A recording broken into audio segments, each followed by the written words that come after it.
Jake Morrison stared at the readings on his screen for the third time in 10 minutes. The numbers made no sense to him. 3 months ago, when he left Earth Station 7, everything had been simple.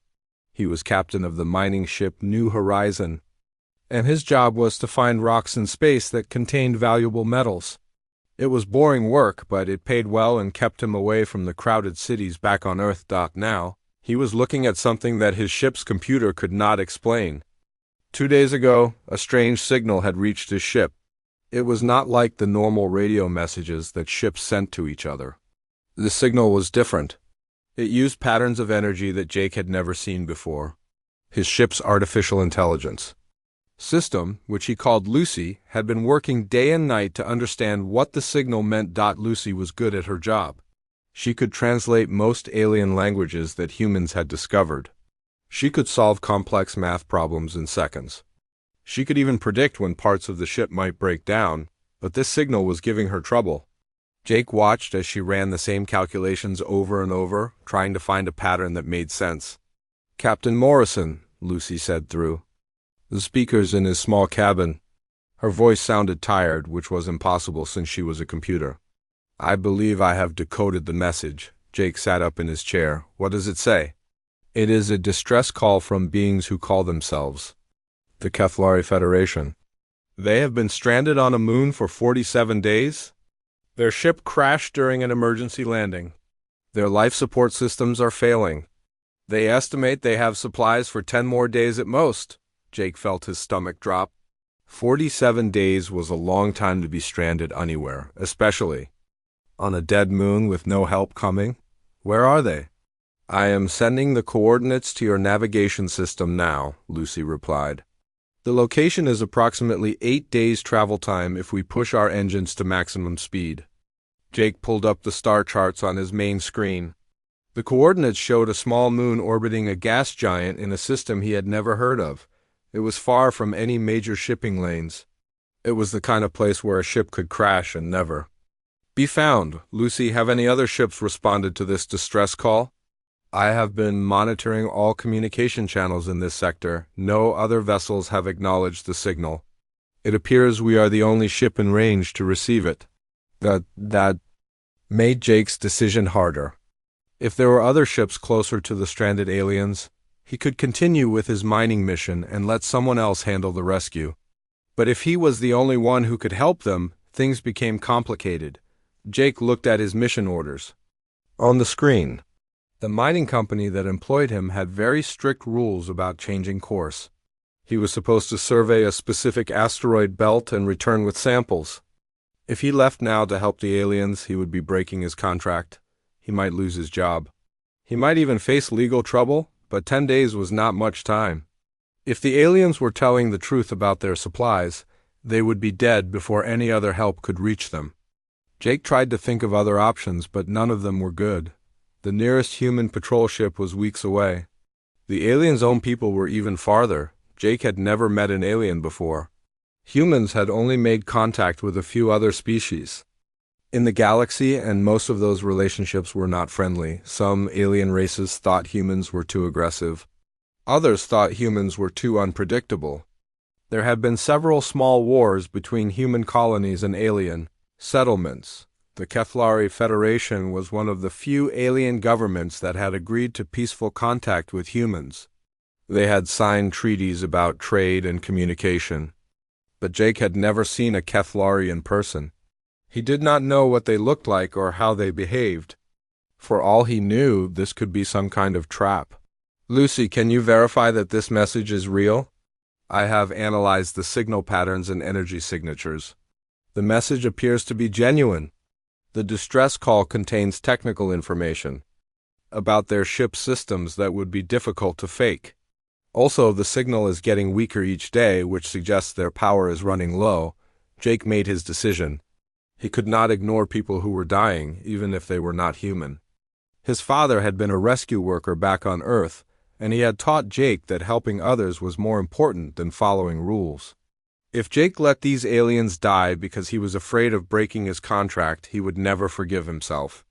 "Lucy, set course for the coordinates, maximum speed." "Captain, I must remind you that this action violates your mining contract. The company will not approve of this course change. I know, Jake said, but I can't let them die. Calculate how long it will take us to reach them and return to our original mission. Maybe we can still salvage something from this trip. Lucy was quiet for a moment while she ran the calculations. If we rescue the aliens and return them to the nearest safe port, the total delay will be approximately 3 weeks. This will put us significantly behind schedule for the mining survey. Jake nodded. He had expected that. What about their life support? Will they be able to survive on our ship? I do not have detailed information about Keflori physiology. However, I can modify our environmental systems to accommodate different atmospheric requirements if necessary. It may be uncomfortable for both species, but it should be possible. The ship's engines hummed louder as Lucy increased their speed. Jake felt the slight vibration through the floor of his cabin. He was committed now. In 8 days, he would either save 5 alien lives or walk into a situation that could get him killed. Jake spent the rest of the day preparing his ship for the rescue mission. He checked the medical supplies, tested the emergency equipment, and studied what little information humanity had about the Keflari. They were described as a peaceful species that valued scientific research. They had technology that was more advanced than human technology in some ways, but less advanced in others. As the New Horizon traveled through space toward the crashed alien ship, Jake wondered if he was making the right choice. He was risking his career, his ship, and possibly his life for beings he had never met. But every time he thought about turning back, he remembered the desperation in that distress call. Somewhere out there, 5 living beings were counting down. The days until their air ran out. Jake Morrison was about to become the first human to attempt an alien rescue mission. He had no idea if he would succeed, but he knew he had to try. 8 days later, Jake Morrison got his first look at the moon where the aliens had crashed. It was not a pretty sight. The surface was covered with sharp rocks and deep craters. Streams of yellow gas shot up from holes in the ground like deadly fountains. The whole place looked like a nightmare made of stone and poison. Jake's ship sensors found the wreckage immediately. The alien vessel had been torn apart when it hit the ground. Pieces of metal were scattered across several miles of the moon's surface. The main part of the ship was buried halfway into a crater, its hull cracked open like a broken egg, but the sensors also found something else that made Jake's blood run cold. 6 mechanical objects were floating in the air around the crash site. They were moving in perfect circles, never stopping, never changing their pattern.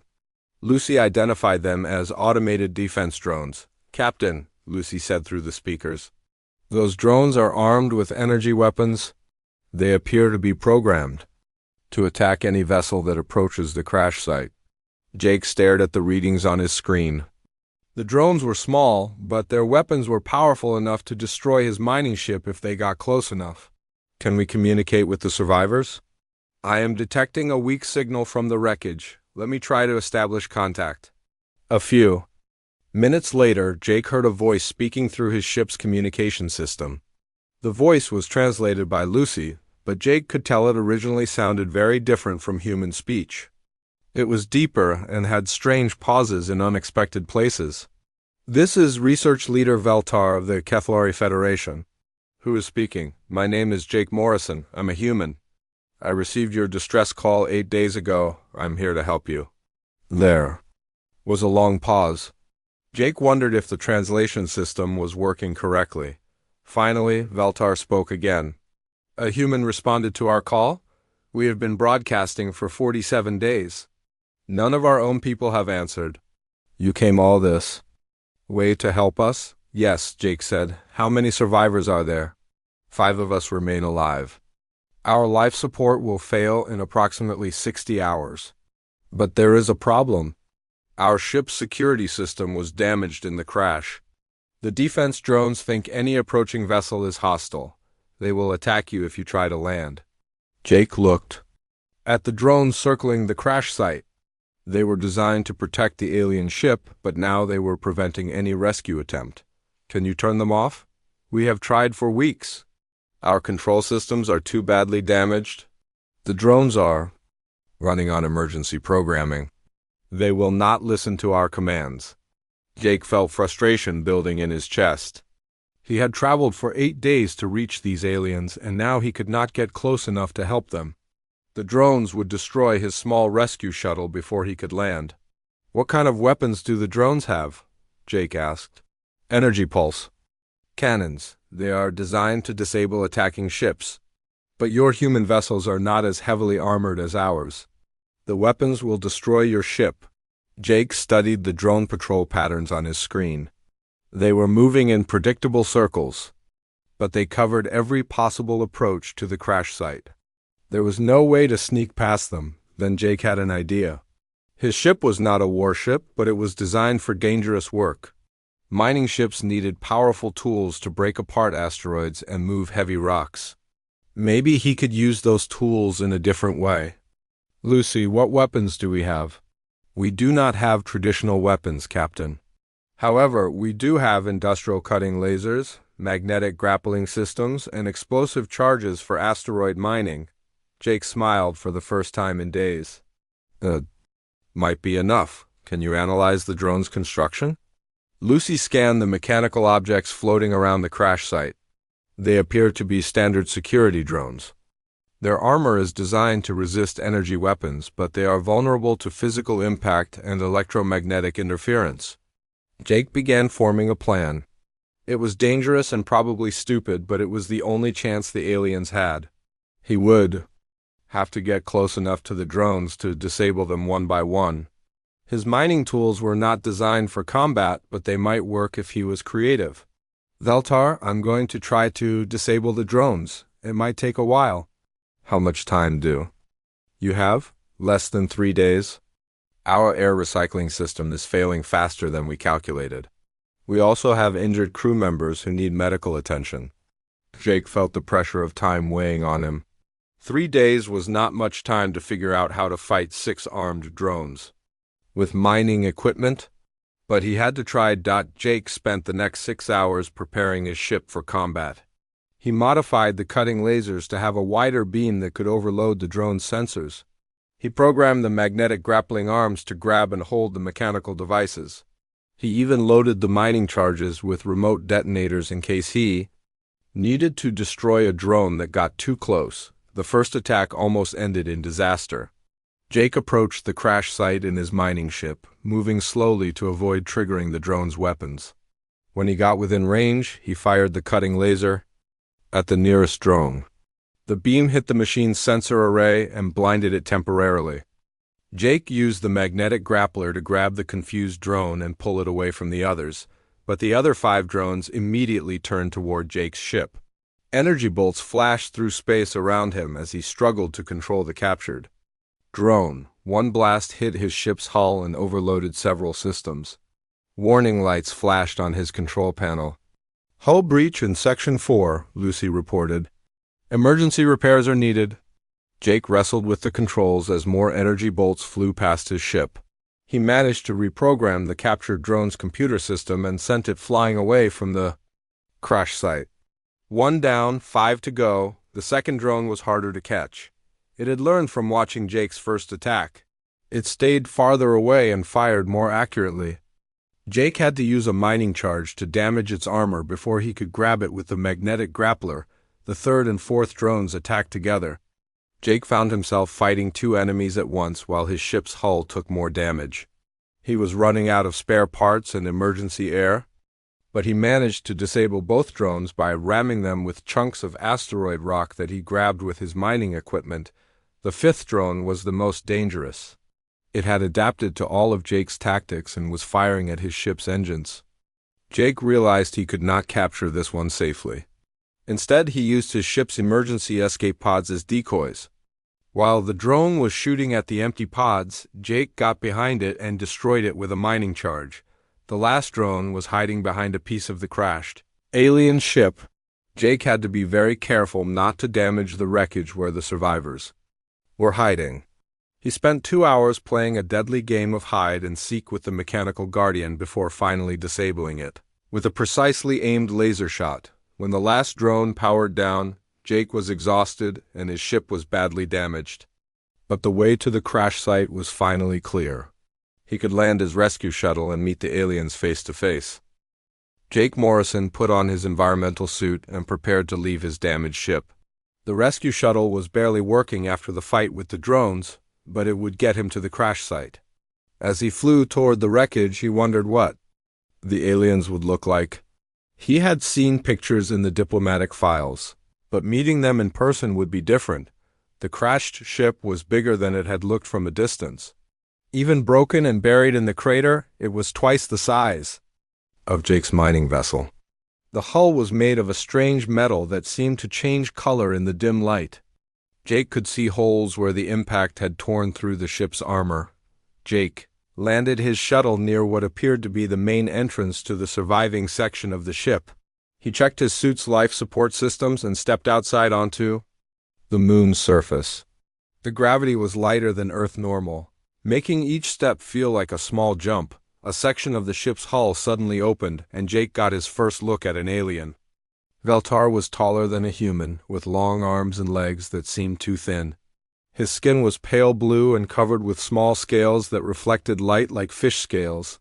His head was larger than a human head, with big eyes that were completely black. He wore a suit similar to Jake's, but designed for his different body shape. "You are the human Jake Morrison?" Veltar asked through his suit's communication system. "Yes, are you hurt?" "I am functional, but 2 of my team members are badly injured. We need to get them to medical facilities quickly."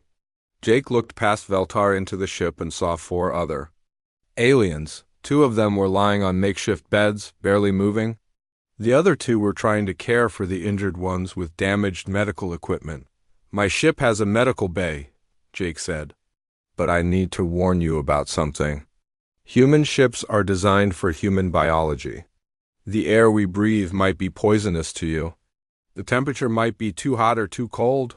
I don't know if my ship can keep you alive." Veltar's large eyes seemed to study Jake carefully. "Our atmospheric requirements are very different from yours. We breathe a mixture of gases that would kill humans. Our body temperature is much lower than yours. But we will die here in less than 2 days if we stay." Jake felt the weight of responsibility settling on his shoulders. He had come here to save these aliens, but now he realized how complicated that would be. His ship was not designed to support alien life. He would have to completely change his ship's systems to keep them alive. "Can your people survive in human atmosphere for a short time?" "Not without our environmental suits. But our suits are running low on power. The batteries will not last more than a few hours." Jake made a quick decision. "We'll take you to my ship first. Then I'll figure out how to modify the life support systems." Getting the injured aliens to Jake's shuttle was harder than expected. Their bodies were shaped differently than human bodies, and they were heavier than they looked. Jake had to be very careful not to damage their environmental suits while moving them. The trip back to Jake's ship took 20 minutes. During the flight, Jake used his communication system to contact Lucy. He explained the situation and asked her to research Keflari biology. "Captain, I have accessed the limited information in our databases about Keflari physiology. They require an atmosphere that is 60% methane and 40% nitrogen. The temperature must be maintained at -30 degrees Celsius. The pressure must be lower than standard human atmosphere." Jake felt his heart sink. Those conditions would be deadly to humans. If he changed his ship's atmosphere to keep the aliens alive, he would have to wear his environmental suit constantly. His ship only had enough power to maintain one type of atmosphere at a time. "Lucy, can we create separate environmental zones?" "It is possible, but it will require significant modifications to our life support systems. The power requirements will be enormous. We will have to shut down all non-essential systems and reduce our ship's speed significantly." Jake was quiet for a moment as he thought about the implications. Creating a safe environment for the aliens would use most of his ship's power. The trip back to civilized space would take much longer than planned. His food supplies were already running low, and he had no idea what the aliens ate. When they reached Jake's ship, he moved the aliens to the cargo bay, which was the largest enclosed space available. He sealed the area and began the complex process of changing its atmosphere. Lucy guided him through the modifications, but it was slow work. Jake had to reroute power cables, install new air recycling equipment, and adjust the temperature controls. While Jake worked, he talked to Veltar through the communication system. He learned that the aliens were not just random travelers. They were scientists who had been studying ancient ruins on a distant planet. They had made a discovery that could change everything. We found evidence of a civilization that existed millions of years ago, Veltar explained. They had technology far beyond anything we have today. Their structures are scattered across dozens of worlds. Jake paused in his work. What kind of technology? We are not certain. The ruins are too damaged to understand completely. But our preliminary analysis suggests they had the ability to travel instantly between star systems. They may have had weapons that could destroy entire planets. The knowledge we gathered could advance any civilization by thousands of years. Jake felt a chill that had nothing to do with the cold air in the cargo bay. Where is this research data? It is stored in our ship's computer system. We managed to transfer it to portable storage devices before the crash. If we can get this information to our people, it will revolutionize our understanding of the galaxy. Jake realized he was not just rescuing 5 aliens anymore. He was carrying information that could change the balance of power between all the species in the galaxy. If the wrong people got hold of this data, it could start wars between entire civilizations. Veltar, how many people know about this discovery? Only our research team and a few officials in the Kethlari government. We were ordered to keep the discovery secret until we could study it more thoroughly. Jake finished the atmospheric modifications and checked the readings. The cargo bay now had the right air mixture and temperature for the aliens. He helped them move from their shuttle into the new environment and watched as they removed their environmental suits for the first time in days without their suits. The aliens looked even more fragile than Jake had expected. Their skin was almost transparent, and he could see their blood vessels underneath. They moved slowly and carefully as if they were in pain. The 2 injured aliens were in bad condition. One had a broken limb that was bent at an impossible angle. The other seemed to be having trouble breathing, even in the correct atmosphere. Jake realized they needed medical attention that he could not provide. Lucy, how long will it take to reach the nearest medical facility?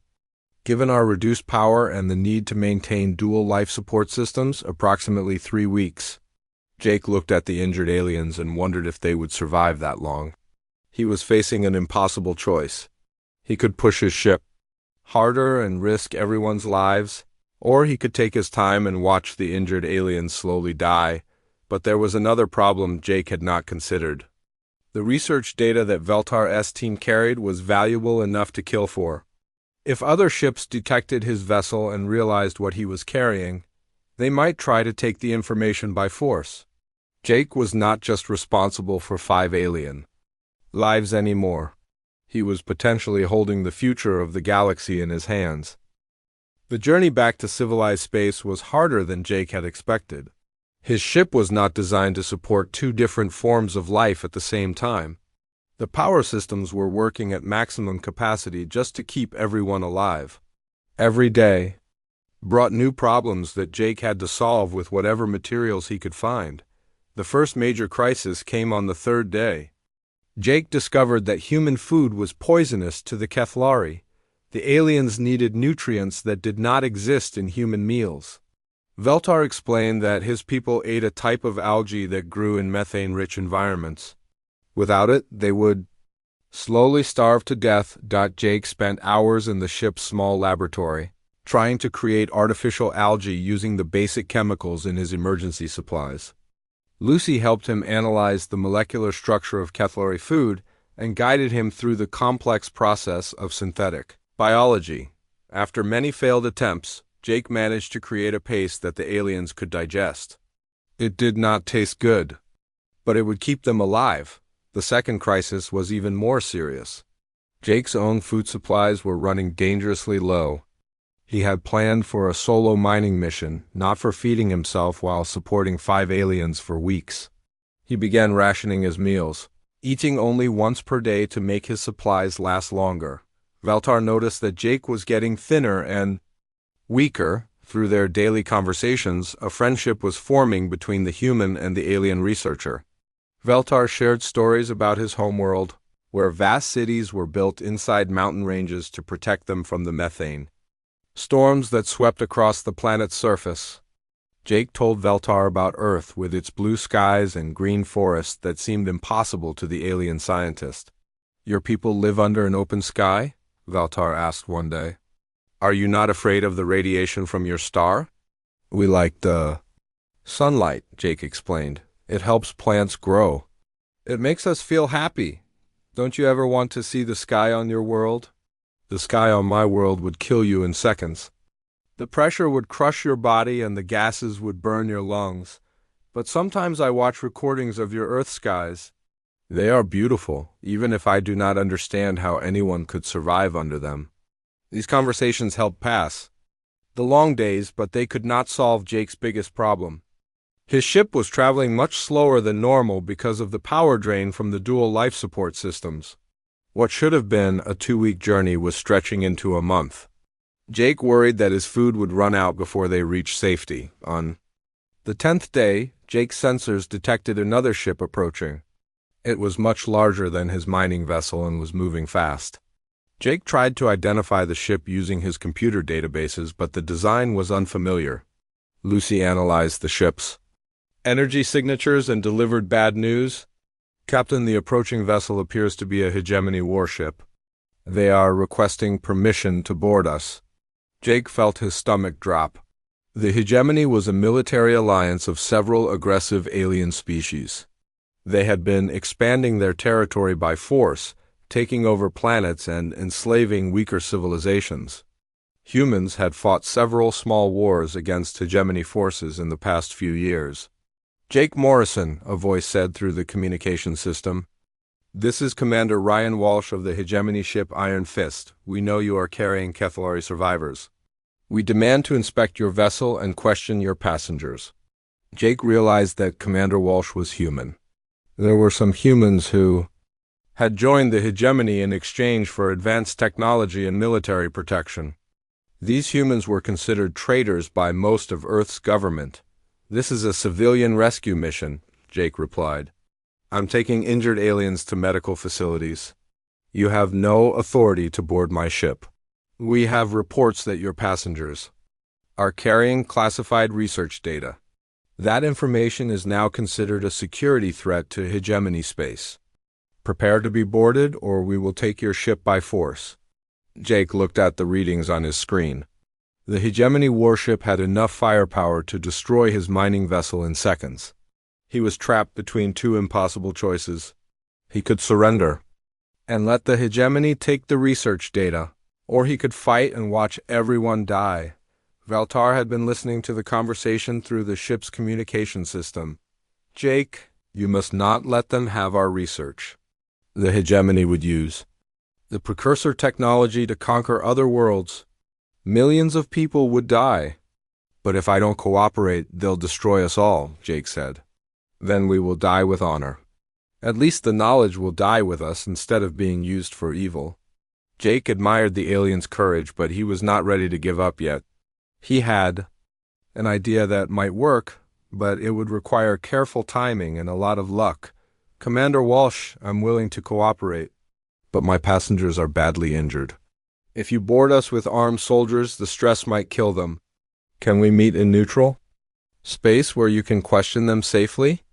There was a pause before Walsh replied, "You have 1 hour to prepare for boarding. Any attempt to escape will result in your immediate destruction." Jake used the hour to prepare a desperate plan. He gathered all of the real research data and hid it in a secret compartment in his ship's hull.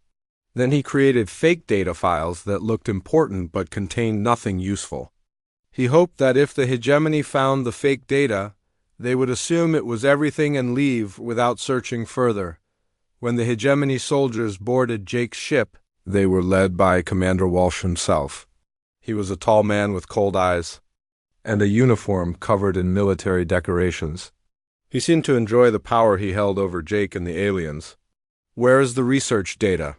Walsh demanded. Jake showed him the fake files. This is everything they had. Most of their equipment was destroyed in the crash. Walsh studied the files on a portable computer. His expression grew frustrated as he realized the data was incomplete and mostly useless. This is not what we were told to expect. Where is the rest of it? This is all there is, Jake lied. The crash destroyed most of their research? Walsh questioned each of the aliens separately, but they all supported Jake's story. The injured aliens were barely conscious, and the healthy ones claimed they were just junior researchers who knew nothing about the larger project. After 3 hours of searching and questioning, Walsh finally gave up. You are all very lucky that your research is worthless. If you had something useful, I would have taken it and left you to die out here. The hegemony soldiers left Jake's ship and returned to their warship. Jake watched on his sensors as the larger vessel changed course and moved away. He had convinced them that the research data was not worth taking, but the encounter had cost him valuable time and fuel. Jake realized that word of the rescue mission was spreading through the galaxy. Other ships might come looking for the research data. He needed to get the aliens to safety quickly before someone else found them. But his ship was already pushed to its limits and he was running out of options. 3 weeks after the encounter with the hegemony warship, Jake Morrison finally saw the lights of Frontier Station ahead of him. The massive space station orbited a planet at the edge of human territory, serving as a meeting point between different alien civilizations. Jake had never been so happy to see anything in his life. His ship was barely holding together. The life support systems were failing one by one, and his food supplies were completely gone. Jake had not eaten anything in 2 days, surviving only on water and vitamin supplements. The aliens were in better condition thanks to the synthetic food Jake had created, but they were also weak from the long journey. As Jake's ship approached the docking bay, he received a message that surprised him. Captain Morrison, this is Station Commander Lisa Stone. We have been expecting you. Medical teams are standing by to receive your passengers. Jake was confused. He had not sent any messages ahead of his arrival. How did you know I was coming? Word of your rescue mission has spread throughout this sector. The Kethlari Federation sent a diplomatic ship to meet you. They arrived here 3 days ago. Jake felt relief wash over him. The aliens would finally get proper medical care from their own people. He guided his damaged ship into the station's docking bay and watched as medical teams rushed toward his vessel. The next few hours were a blur of activity. Kethlari doctors took the injured aliens to their medical facility on the station. Jake was examined by human doctors who were amazed that he had survived for so long on such limited supplies. They told him he had lost 30 pounds during the journey and was suffering from severe malnutrition, while Jake was recovering in the station's medical bay. He was visited by an elegant woman in a formal diplomatic uniform. She introduced herself as Ambassador Rachel Stone, Earth's representative to the Galactic Council. Captain Morrison, your actions have created quite a stir in diplomatic circles. The Kethlari Federation is calling you a hero. Other species are asking questions about human motivations. Some are impressed, others are suspicious. Jake was still weak from his ordeal, but he tried to sit up in his hospital bed. I just responded to a distress call. Anyone would have done the same thing, Ambassador Stone smiled. That is exactly what makes this situation so interesting.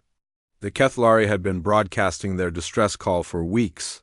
Dozens of ships from various species received the signal. You were the only one who responded. Jake thought about that for a moment. Why didn't anyone else help them? There are many reasons. Some species have strict policies against helping outsiders.